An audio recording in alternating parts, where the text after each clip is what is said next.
Today guys, meron tayo ngayong Ford Ranger XLT ulit. Nag-install tayo ng Optimus brand Android head unit. Ito yung reverse camera. Ito yung side.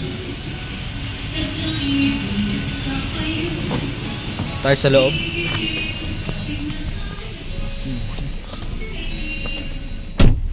Optimus brand Android head unit 6128 2K screen resolution, Qualcomm Snapdragon processor, then 9 inches po yung screen size.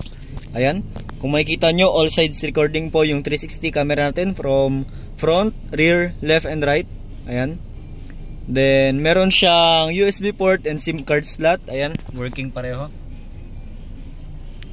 Steering wheel control working din. Volume, ayan, mute, unmute, so working lahat. Then yung 360 camera, meron siyang auto trigger pag ang takbo natin ay 20 kph below, no? For example, left signal light, hazard, then reverse. Trajectory working. Ayan.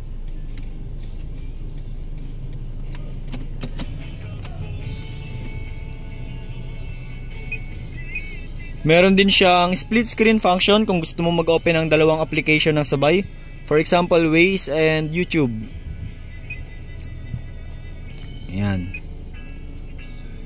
So, open mo muna yung dalawang application para lumabas siya sa recent application na na-open mo.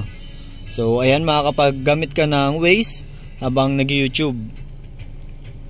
Then, itong unit natin, meron din tong tracker, then live viewing ng 360. Yung tracker na yon, accessible siya through phone. Kailangan lang talaga may internet yung unit natin, kaya dun tayo nag-a-advise na dapat mag-salpak lagi ng SIM card sa unit. So, meron din siyang built-in manual dito. Ayan, 14 pages manual. Then meron din siyang mga application, YouTube, Waze, TikTok, Netflix, Google Assistant. Meron din siyang Play Store, Spotify, Google Maps. Then meron siyang DSP. Ayan, equalizer.